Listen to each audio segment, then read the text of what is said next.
আশুলিয়ায় বৈষম্য বিরোধী আন্দোলনে ৬ জন হত্যার পর মরদেহ পোড়ানোর মামলায় পুলিশ কনস্টেবল মুকুলকে গ্রেপ্তার দেখিয়ে কারাগারে পাঠানোর নির্দেশ দিয়েছে আন্তর্জাতিক অপরাধ ট্রাইব্যুনাল।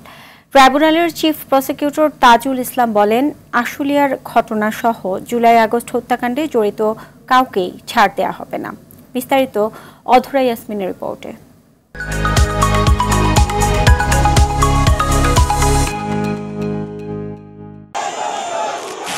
৫ আগস্ট ছাত্র জনতার অভ্যুত্থানে শেখ হাসিনা দেশ ছাড়লেও তখনও থামেনি আইন শৃঙ্খলা বাহিনীর হত্যাযজ্ঞ। সেদিনই আশুলিয়ায় ছাত্র জনতার উপর গুলি করে ৬ জনকে হত্যার পর প্রিজন ভ্যানে লাশ পুড়িয়ে ফেলার একটি দৃশ্য গণমাধ্যমে ছড়িয়ে পড়ে।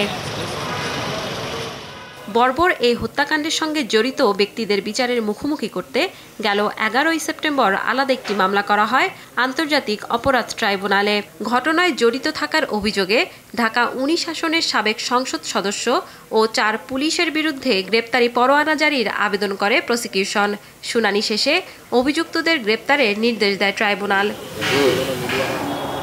এরই ধারাবাহিকতায় সরাসরি লাশ পোড়ানোর সঙ্গে জড়িত ২ পুলিশ সদস্যকে বুধবার গ্রেপ্তার করে আইন শৃঙ্খলা বাহিনী। বৃহস্পতিবার কনস্টেবল মুকুল চোকদারকে হাজির করা হয় ট্রাইব্যুনালে। পরে তাকে কারাগারে পাঠানোর নির্দেশ দেয় ট্রাইব্যুনাল। যখন এই লাশগুলোকে আগুন দেওয়া হচ্ছিল তখন তার মধ্যে একজন ছেলে জীবিত ছিল এবং এই জীবিত থাকা অবস্থাতেই তার গায়ে পেট্রোল ঢেলে আগুনটা জ্বালানো হয়। জুলাই আগস্টের বাংলাদেশে সংগঠিত যে নারকীয় হত্যাযজ্ঞ এবং নারকীয় বিভৎসতা, যেটা তদানীন্তন প্রধানমন্ত্রী সহ সরকারের উচ্চপদস্থদের নির্দেশে এই পুলিশ বাহিনী সংগঠিত করেছে, তার নৃশংসতার প্রমাণ এটা।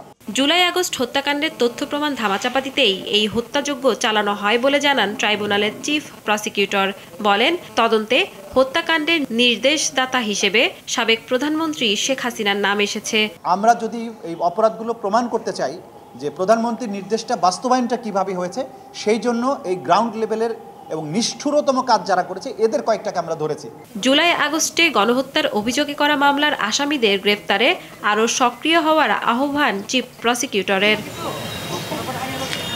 অধরা ইয়াসমিন, RTV, ঢাকা।